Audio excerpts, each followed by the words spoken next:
Hey guys, welcome to Boyz Houze Take the Floor. Did you miss me? It was a very long week. We had a few blackouts here in our area, and one of them was like a rolling blackout. The power would go off, and then every 3 minutes it would come back on for 30 seconds, and then another 3 minutes. It was really weird and scary.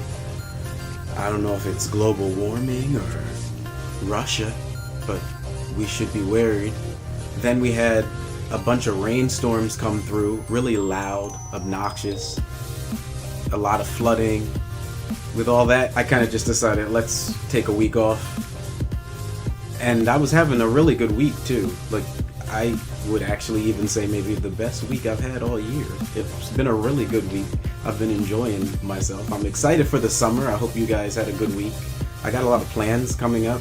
The members of Boyz Houze, we like to do a lot of things, and summer, and especially in this area, is kind of like the time to be doing stuff. We generally all have a lot more time, and this summer is going to be a really exciting summer. Specifically for me, I got some exciting news, actually a few bits of exciting news over the last week or so. So there's going to be a lot going on. Like I said, we like to go places, so we have some outings scheduled in and out of the state. We have some concerts and live shows and television studio. We have a lot of stuff we have planned, not only in the house, but our individual circle of friends. We have a lot planned for the summer, so I'm excited, especially since last year we didn't really have the chance to experience an actual summer. We have a party we're planning for, actually a few, so there's a lot that's going to be coming up. So with all of that going on and everything else, I needed a break. We actually have 3 more weeks of this show, guys, and then we take summer break. So I'm actually excited for that, because we have some things we want to change, and I also just need some time to relax. And this summer I'll actually have some time to relax, so I'm excited about that. So the really big news this morning when I woke up is that a judge has overturned California's 32-year ban on assault weapons. And in his statement, he said something to the effect of, assault weapons are just like Swiss Army knives. So, like I've been saying, I hope you guys are getting ready, because apparently assault rifles, to this judge, who has now overturned a 32-year ban on assault weapons, thinks that assault weapons are just like Swiss Army knives.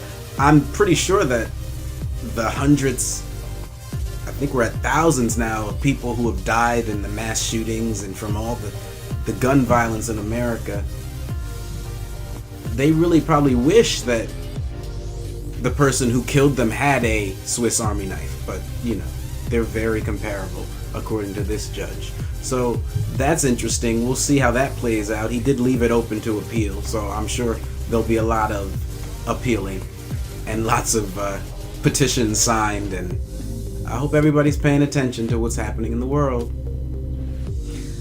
There's not much going on this week, but I did want to discuss something that I've been meaning to discuss for the last few weeks that I keep hearing all over the place from everybody in reference to people being on unemployment. I don't know if it's because some of you have been fortunate enough to have never been on unemployment, or if just ignorant to how the system has always worked. But generally, when you are requesting first unemployment, there's a few hoops you have to jump through. You can't generally just quit your job and go on unemployment. You can't be fired for stealing and then go on unemployment. There's certain things that you cannot do. You cannot be terminated for and then collect unemployment. A lot of you guys are acting like all of those restrictions have never existed. And again, I'm assuming it's because many of you have never been on unemployment. I used to work in an amusement park, and it was seasonal, and so every winter, like 3.5 months out of every year, the years I was working there, I collected unemployment, so I'm pretty well versed in how unemployment works. I've been on unemployment a few other times in my life too. I worked at Radio Shack. We know what happened to them. So when I left them, I was on unemployment. So let me give you a little bit of information. Since you guys have so much to say about why people are on unemployment, why people don't want to go back to work, people are just sitting at home because they're lazy, all of the nonsense that you guys have been saying everywhere I go about everybody on unemployment, which is crazy because many of you know probably 2 or 3 people who are not so far removed from your immediate family who are on unemployment, but you have so much to say about people on unemployment. But we'll get to hypocritical people in a little bit. When you're on unemployment, guys, I don't know if you've ever worked somewhere and you've seen people come in and they have a little piece of paper or a clipboard and they have you fill out something. This is something that's been going on for many, many, many years. And as someone who has been on unemployment before, there's certain requirements to get unemployment. There's certain things you have to do while on unemployment to continue to keep your benefits. It is only over the last year, because of very obvious, or what should be obvious to all of you, situations that occurred not only in this country but all over the world, that they lifted some of these restrictions, that they've allowed people to quit their jobs and then go on unemployment. There are certain stipulations still to that. If you feel like you're working somewhere where you're unsafe, your health is at risk, or the employers don't care about your health. I worked somewhere where there was no hot water. No one was taking anybody's temperature. There was barely soap being stocked in the bathroom. Now, if you work at a place like that, do you feel safe in the event of a pandemic occurring? No. So maybe you might want to quit that job because you don't feel safe. And yes, you should be probably looking for another job before you ultimately make that decision that you're just going to quit. But there are lots of reasons that people would quit a job during a pandemic, and you guys still just have so much to say about it.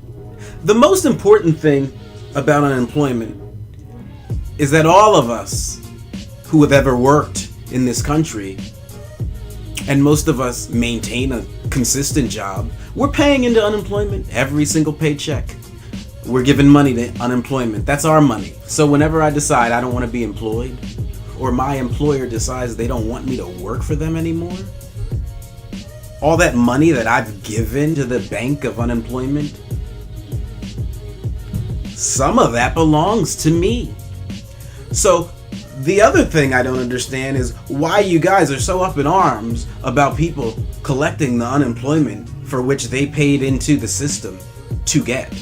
You're not mad at elderly people who are collecting their Social Security, and I can go down the list, and welfare, food stamp. You're not upset about all of that, or maybe you are, until you're in the situation. Then, you're gun-ho socialism, I've noticed.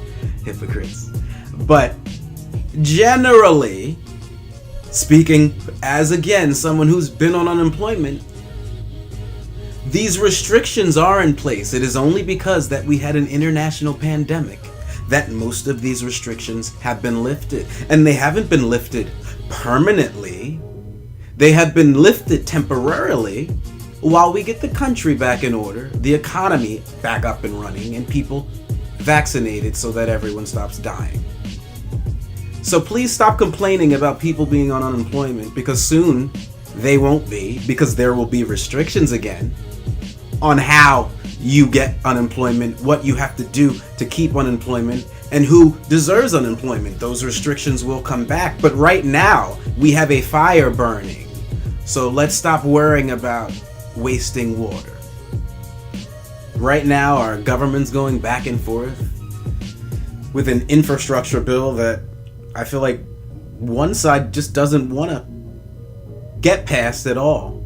So we started off, I think we were at $2.25 trillion. That was what President Biden had initially asked for.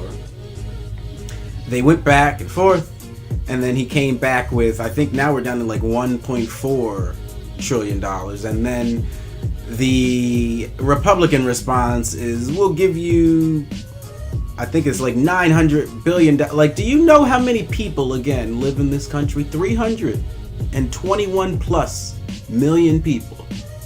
What is $800 billion going to do for, let's say, 60% of this country who is now suffering?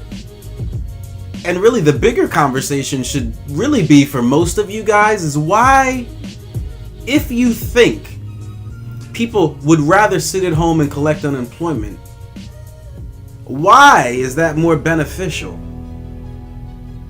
than them going to work? Why are people making more money sitting at home collecting unemployment than they are when they're actually gainfully employed? That's the question we really should be answering.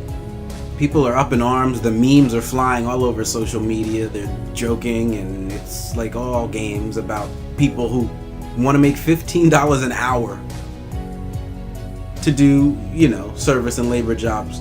And the crazy thing is, I can't live off of, can you live off of $15 an hour? But still, many of you think it's crazy that people would be asking for a measly $15 an hour as a minimum wage to live.